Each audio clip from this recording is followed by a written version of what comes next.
continuando o vídeo, vamos lá.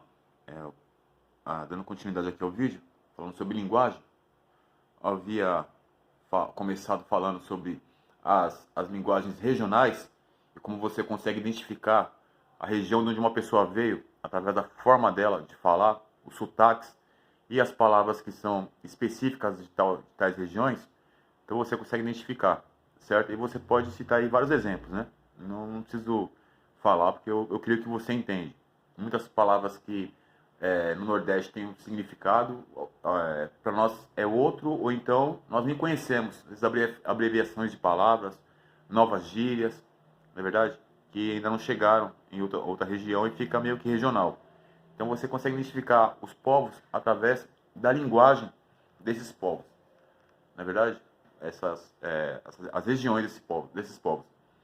E se aprofundando um pouco mais agora nessa questão da linguagem e trazendo para outro sentido, mas ainda falando de linguagem, então nós podemos identificar de forma geral na sociedade algumas das variações, né? Por exemplo, quando você se comunica com um cristão, um evangélico, você vai entender ali através das palavras dele, através da forma dele, se você for uma conversa mais pessoal, íntima, né? Não uma conversa formal, profissional. Uma conversa aberta, onde a pessoa possa colocar para fora aquilo que ela é realmente, numa espontaneidade. Então você vai identificar ali alguns maneirismos de palavra, né? Como, graças a Deus, misericórdia, que bênção, está amarrado. Então você vai ver ali algumas coisas que você identifica. Bom, isso aqui está tudo um cristão evangélico, não é verdade? E você identifica isso de forma geral, né? E as gírias dos evangélicos, elas são nacionais, vamos dizer assim, pelo menos aqui no Brasil, que são nacionais, né? Como eu já citei em outro vídeo, por exemplo, nós tivemos aí o Luva de Pedreiro, que estourou com o logo, né? Essa frase, não sei como que é a palavra que é correta para dizer, mas receba. Receba é uma gíria, é um maneirismo especificamente cristão, crente pentecostal, certo? Isso se ampliou hoje, qualquer pessoa fala esse receba e outras coisas também, certo? Tá amarrado, tá queimado, coisa do tipo. É verdade? Então, para você ver como a linguagem ela identifica grupos, certo? Então, eu coloquei os evangélicos, agora eu vou colocar um outro grupo também, que é o grupo dos criminosos, certo?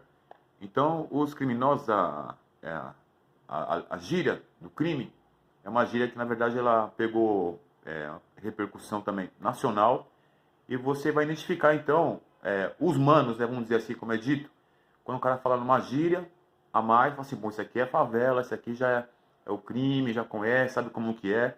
Então, aqui em São Paulo, por exemplo, você vai ver as gírias que são colocadas frequentemente. É até a forma de falar, né? Então, João, tá ligado, mano? Que bagulho é desse jeito, pá. Então, você falou, opa, isso aqui já tem uma outra linguagem, uma outra vivência, supostamente.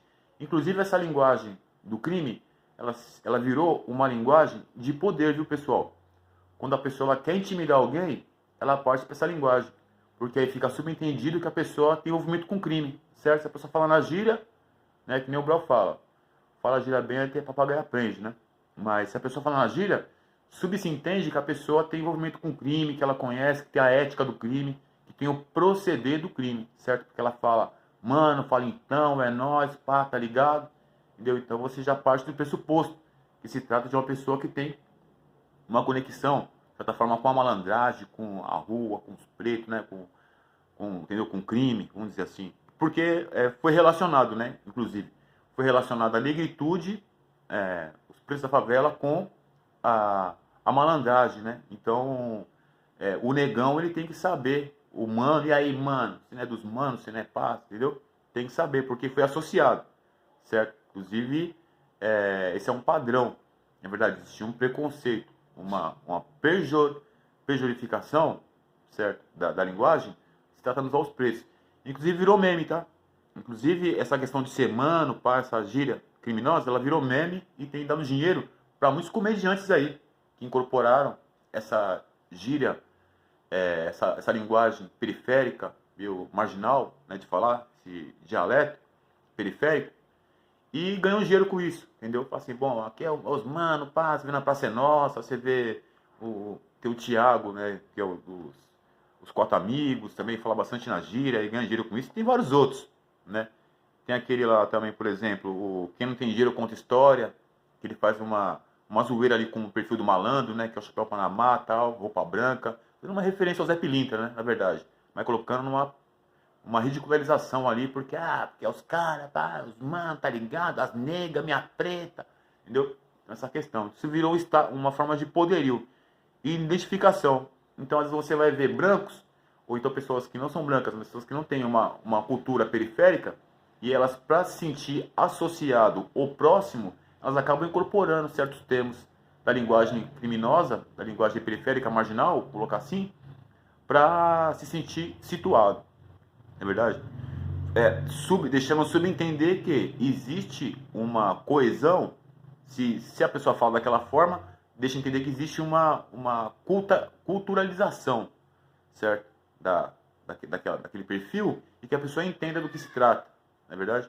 E isso também acontece com relação aos evangélicos, né? O pessoal fala nas gírias de evangélico, de cristão, então vai subentender que ela faz parte daquele mundo, certo? E dos princípios que englobam aquele mundo. Então vamos supor, se você está fechando um negócio, você é uma pessoa evangélica, está fechando um negócio com uma pessoa, e a pessoa fala assim, pô, misericórdia, Deus abençoe, você fala, opa, isso aqui faz parte do meu mundo, porque ele colocou umas coisas de evangélico, porque a linguagem dele me identificou. Então você tem uma identificação imediata. Da mesma forma com relação ao crime, se a pessoa chegou em você e falou, ao crime, a malandragem, né, a marginalidade, a rua, pá, esse bagulho, se a pessoa chegou em você, sei que tem essa performance, tem esse perfil, e falou com esses maneirismos, você já vai ter uma identificação. Claro que hoje está todo mundo muito esperto, porque como se virou uma coisa chavão, qualquer um fala, então já tem que ter uma outra leitura. Hoje na periferia não basta você falar na gíria, né? Você tem que, além de falar na gíria, tem que ter coerência ali um pouco, pelo menos. Mas fica subentendido que existe uma cultura, certo? E um combinado com relação àquelas palavras, aquelas gírias e aqueles jeitos, certo? Então, eu coloquei dois exemplos aqui porque são exemplos mais fortes, tá, pessoal? Que é as gírias evangélicas e a linguagem evangélica e a linguagem cristã. E isso pode ser englobado a todo o Brasil. Mas nós também temos uma linguagem que é uma linguagem intelectualizada, certo? Essa linguagem intelectualizada, ela também é uma linguagem de poder. Então, quando uma pessoa ela começa a falar e ela demonstra ali um conhecimento nas palavras e um vocabulário mais amplo, então as pessoas que têm esse perfil também de vocabulário mais amplo e de intelectualidade, elas vão fazer uma identificação também, automaticamente. Ou pelo menos vão tentar fazer aquela identificação porque parece que é um poderio. A inteligência virou uma espécie de poderio. Todo mundo quer ser inteligente, né? Todo mundo quer, opa, eu conheço, também eu sei, eu consigo argumentar. Então também virou a linguagem intelectual, virou uma espécie de poderio, certo? E fora essa a linguagem intelectual, que vai abranger um outro número de pessoas, né? Não vai ser tão amplo quanto os evangélicos e quanto a gíria do marginal, né? O dialeto periférico, criminoso, tal, as gírias, tal. Então não vai abranger um público tão grande quanto esses dois, mas vai abranger um público, viu? E um público, inclusive, que vai querer participar daquele diálogo, mesmo sem entender, só para estar fazendo parte daquele mundo. Assim como também no caso dos evangélicos, e assim como também no caso da linguagem marginal, certo? Na linguagem dialeto, gírias, periférica. Os que não vão ter nenhuma conexão ali, mas vão querer estar junto porque isso agrega poder e agrega valor, certo? E nós temos a linguagem também, que a linguagem é formal, né? Não sei se é colocado como coloquial, não é coloquial, é não coloquial. É uma linguagem formal, uma linguagem popular e geral, e no Brasil especificamente, ela vem recheada de muito humor, né? De muita, vamos dizer assim, certeza, arrogância, né? De muita convicção e um pouco de intelectualidade. Abrange um pouco de tudo, né? Mas demonstra um pouco de intelectualidade. Mas aqui em São Paulo, eu percebo isso, que a linguagem formal, ela meio que ridiculariza a gíria dos evangélicos, mas usa de certa forma. Ridiculariza a linguagem marginal, mas usa de certa forma. Ridiculariza também a linguagem intelectual, mas usa de certa forma. Então essa formalidade aí, ela vai abranger um número muito grande de pessoas, né, que são pessoas que não querem se identificar em direto com uma dessas características, né, nenhum desses estereótipos. Ah, não quero pagar de intelectual, não quero pagar de marginalzão, entendeu? Não quero pagar também de evangélico, certo? Então eu vou manter ali uma linha mais crítica com relação a tudo, porém navegando entre esses mundos, né? E criando linguagem, que é a linguagem formal, coloquial, que você vai ver aí. E não coloquial, não sei. Uma linguagem formal, vou colocar assim para não estar falando besteira, que faz tempo que eu não vejo essas questões, né?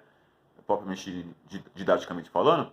Então, vou colocar assim, uma linguagem formal, padrão, certo?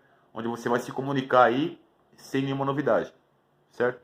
E uma linguagem também que é importante a gente lembrar, que é uma linguagem que tem sido apagada do Brasil, que é a linguagem caipira, né? Vamos colocar assim, a linguagem da roça, a linguagem da roça, né?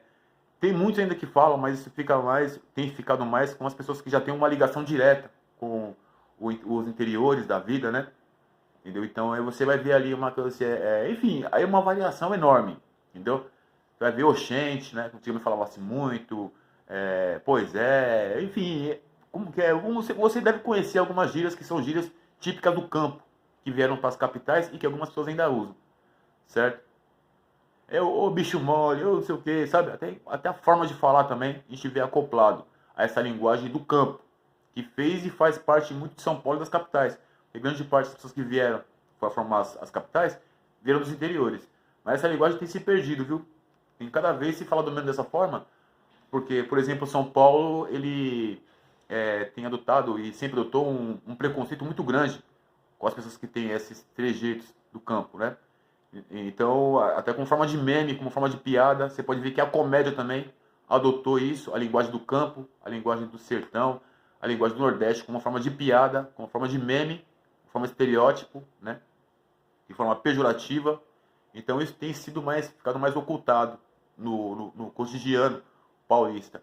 Apesar de o forró, o sertanejo e algumas culturas, né, fazerem uso disso frequentemente para arrebanhar público. E arrebanha, porque é o público que entende que ainda que faz parte, conhece essa cultura, convive e mantém, não é verdade?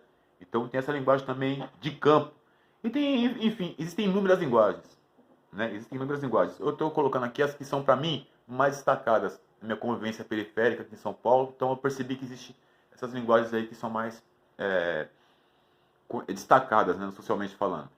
E uma outra questão, entre todas essas linguagens, certo? Existe também já uma ideia pré-formada de conexão, de unidade, de coesão. Então, quando uma pessoa tem uma linguagem evangélica, você tem uma coesão com o público evangélico e, paralelo àquela linguagem, existe uma ideologia. Qual que é a ideologia? A ideologia do cristianismo, onde envolve toda a questão do cristão, certo? Nós sabemos como que é a ideologia cristã.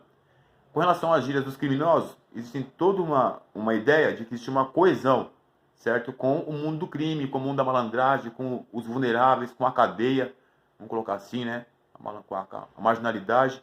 Então existe todo um conjunto de valores que é associado a essa linguagem e fica subentendido que as pessoas fazem parte desse conjunto de valores, certo? E assim por diante, né? Como eu havia falado, assim por diante. Então você pode ver que com relação principalmente à linguagem do Nordeste, você vai ter uma coesão também ali, uma ideia de coesão, onde pessoas sabem como que é o sofrimento no Nordeste, sabe que é trabalhador, sabe que é, entendeu? Ou não também, mas sabe que é uma questão raiz, certo? Então vai ter ali aquela coesão, não é verdade? E com relação à intelectualidade, também assim por diante.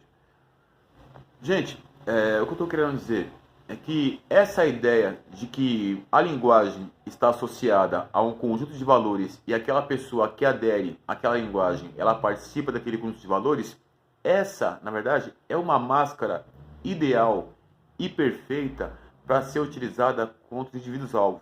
Por quê? Porque uma vez, por exemplo, voltando agora aqui, que é um caso muito mais fácil de entender, devido ao número de evangélicos que tem no Brasil, se o evangélico, por exemplo, ele fala assim, ó, aquela pessoa ali está amarrada, ela está desviada, por exemplo, certo? Não, desviada, né? Ou está endemoniada, entendeu? Aquela pessoa está com um espírito imundo. Isso na gíria dela, na gíria do cristão. Então, o público cristão, ele vai olhar para aquilo e falar assim, bom, eu já entendi perfeitamente a mensagem, certo? Porque é assim que funciona a linguagem, certo? Então, essa pessoa colocar essa ideia, ela vai estar colocando todas aquelas pessoas que têm aquele conjunto de valores contra aquele indivíduo. E consegue fazer isso só pela linguagem, certo? Vamos colocar uma outra questão com relação ao crime também? Com relação ao crime também é a mesma coisa. Uma pessoa que chega com os estereótipos do crime, da malandragem, certo? Então, mano, é o seguinte, pá, aquele maluco ali, ele é mó pilantra, não sei o que. É mesmo? É, mano, pá, assim, assim. Então, aquele conjunto de valores associado àquela linguagem vai ser tido como um crédito, uma credibilidade, certo? Para você estar usando contra aquele indivíduo que é colocado como alvo também. E aquelas pessoas que têm aquele conjunto de valores naquela linguagem vai aderir àquilo, certo? E assim também com relação à intelectualidade. Com relação à intelectualidade, uma pessoa é extremamente intelectual.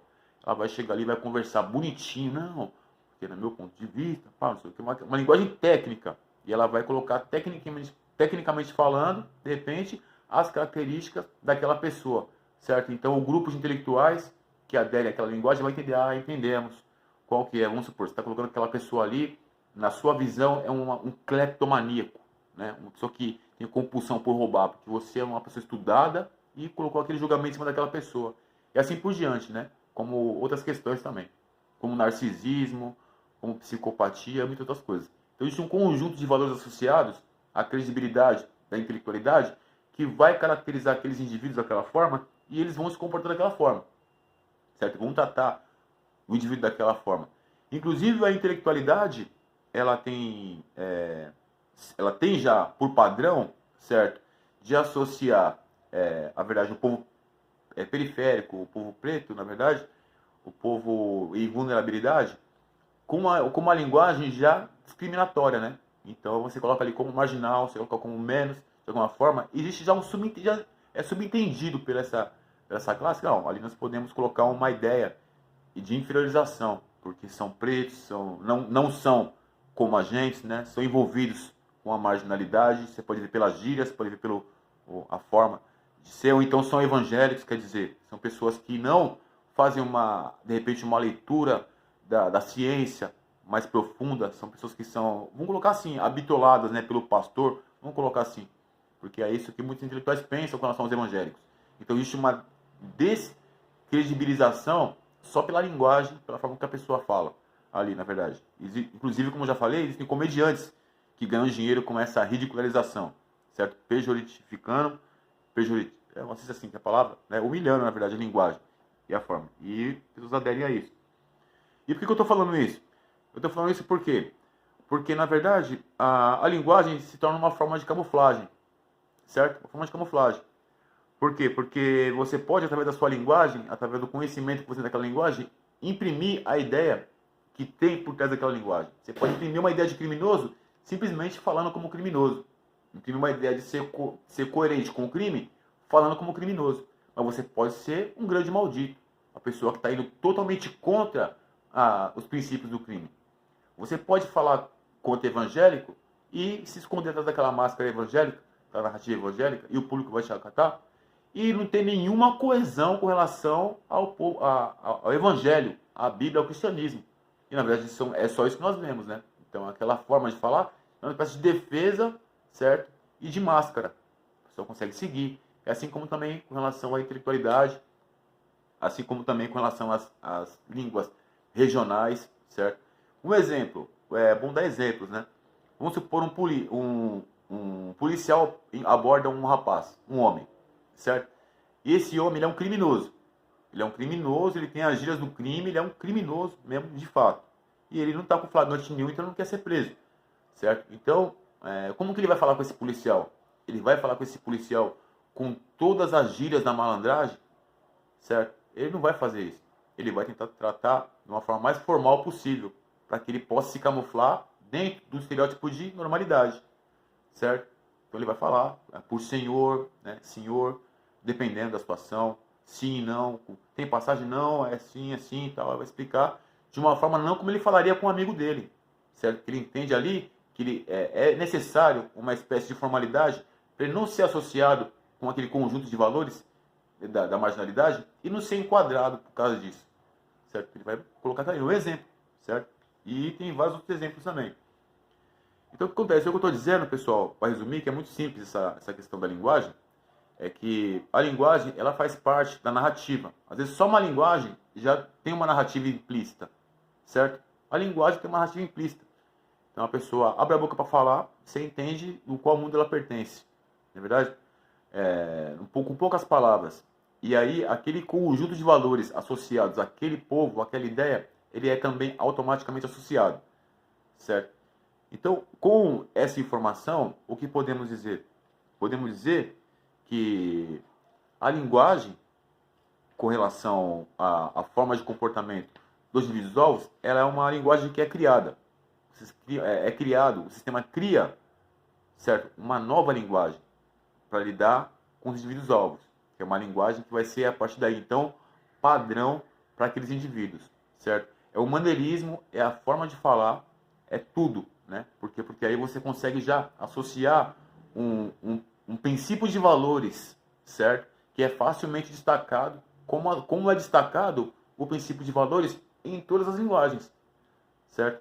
Então, quando você trata o indivíduo alvo ali com uma linguagem que tem um princípio de valores, você consegue vender aquela ideia, certo? Naturalmente. E outra, a linguagem, ela não precisa ser necessariamente falada, né? Estou falando aqui da fala, mas só que existem várias outras coisas que também colocam uma linguagem comportamental, principalmente, certo? Então, tem a linguagem visual, na verdade, linguagem comportamental e linguagem visual. A forma com que você se veste não é uma linguagem? Você quer demonstrar ao qual povo você pertence. Você consegue identificar uma pessoa supostamente evangélica pela roupa. Você consegue identificar uma pessoa que é supostamente malandra pela roupa. Ou do crime, uma pessoa que é da favela pela roupa. Você consegue identificar uma pessoa que é de algumas regiões do país dependendo pela roupa. Tem roupas características de regiões, né? Então a roupa também é uma forma de categorização das pessoas, né? E a desqualificação também de certas narrativas, principalmente, na verdade, especificamente dos indivíduos alvos, através da linguagem, através da apresentação, através dos jeitos, não só de uma fala ou de um modus operandi atribuídos àquela pessoa pelo grupo. Não, você pode, dentro do próprio alvo, no próprio alvo, dentro da vida do próprio alvo, certo? Você pode ali extrair um maneirismo, na verdade, e associar aquele maneirismo, associar aquelas características ao indivíduo alvo, certo? E você consegue criar um conjunto de valores e propagar esse conjunto de valores como sendo um padrão para os indivíduos alvos. E a partir daí, iniciar um processo de discriminação, não é isso? De preconceito com relação àquele indivíduo, certo? Então vamos supor, os indivíduos alvos, eles são vítimas de bullying e mob constante, né? Que os grupos vão estar ali sempre tentando prejudicá-lo de alguma forma. Então ele vai ter respostas a esse bullying, a esse mob. Então vamos supor que esse bullying faça com que a pessoa entre em estado de fúria, não é verdade? A pessoa está furiosa, não sei o que, não sei o que, não sei o que. Pronto, então você pega aquela reação e atribui ele ao indivíduo alvo. Os indivíduos alvos, eles são nervosos. Eles são nervosos, certo? Eles são furiosos, eles são nervosos. Por que eles são nervosos? Porque, na verdade, o grupo ele fez um condicionamento, certo? Para extrair dele aquela característica e propagar como sendo assim, certo? Então você cria a situação de fúria, de ódio, registra a resposta do indivíduo-alvo e a partir de então propaga. Esse é o padrão do indivíduo-alvo. Ele fica puto, ele fica bravo. Né? Ele fica bravo, na verdade, como qualquer pessoa ficaria sendo vítima de qualquer coisa, na verdade. Ninguém quer ser vítima de absolutamente nada. As pessoas querem ter suas vidas privadas, públicas, familiar, social, profissional, sem nenhuma interrupção. E quando qualquer pessoa que não é individual tem alguma interrupção, ela aciona imediatamente o grupo. Opa, tá querendo me fazer de otário aqui, ó, eu não aceito não, eu sou parte do grupo. E o grupo tem que ter coesão com essa pessoa. Porque ela exigiu no mesmo momento ali, ó, a unidade, certo? E o não, a não desqualificação. Então quando você começa a entender as reações do indivíduo-alvo, o modus operandi, o jeito, e começa a vender isso como uma forma de categorizá-lo, você automaticamente você criou uma linguagem para o indivíduo-alvo e você propaga aquela linguagem. como sendo específica dos indivíduos-alvos, certo? E qual que é a linguagem dos indivíduos-alvos? A linguagem dos indivíduos-alvos, gente, é a linguagem do louco, certo? É a linguagem do louco, é a linguagem do CAPS, é a linguagem da polícia, é a linguagem do segurança seguindo, é a linguagem do processo, é a linguagem da troca de soco, é a linguagem da ofensa. Por quê? Porque essa vai ser a reação dos indivíduos-alvos aos ataques. Então, vamos colocar uma coisa assim, você tem uma pessoa, um preto no mercado fazendo compra, uma preta, uma família, certo? É o segurança seguiu essa pessoa. Aí vai ter aquele problema, certo? O xingamento, preconceito, não sei o que, não sei o que, não sei o que.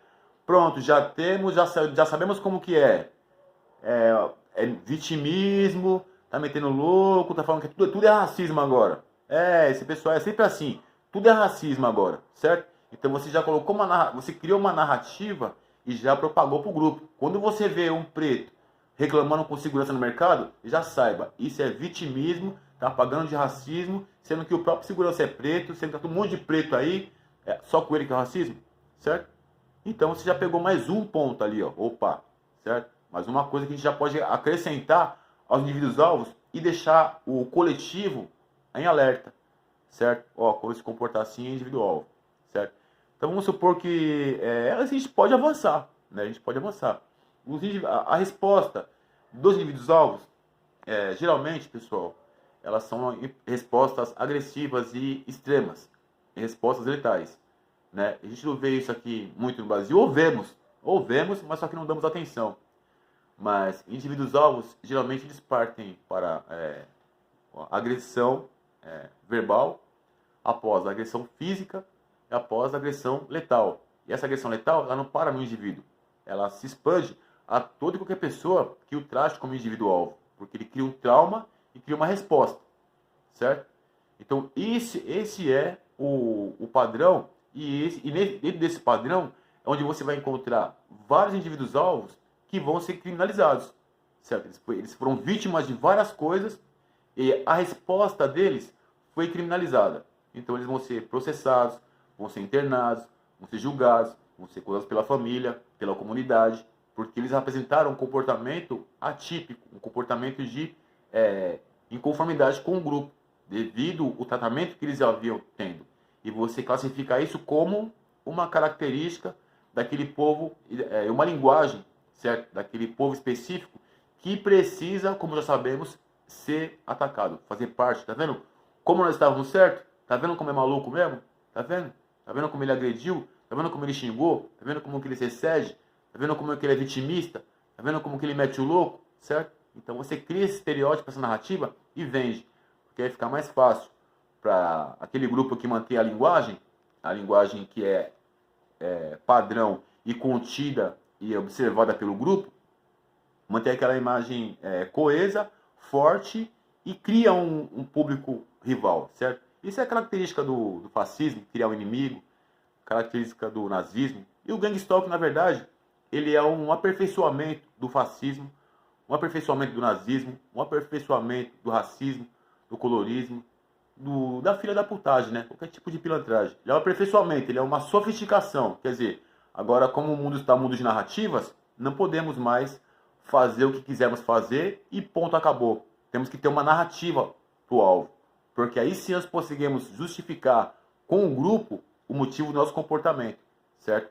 E fora a narrativa que nós temos, nós podemos também criar através do próprio alvo, através da vida do próprio alvo, através da mente dele, do que se passa dentro da cabeça e da alma dele, identificar ali características, resultados dos ataques e classificar também como características passivas de ser discriminadas, certo? Por quê? Porque são as reações, certo? É a ação do alvo. Então ali ele vai criar uma linguagem para lidar com isso, ele vai criar um modus operandi de ser, de pensar, de se locomover, de viver, porque ele está em guerra. Ele está em guerra, certo?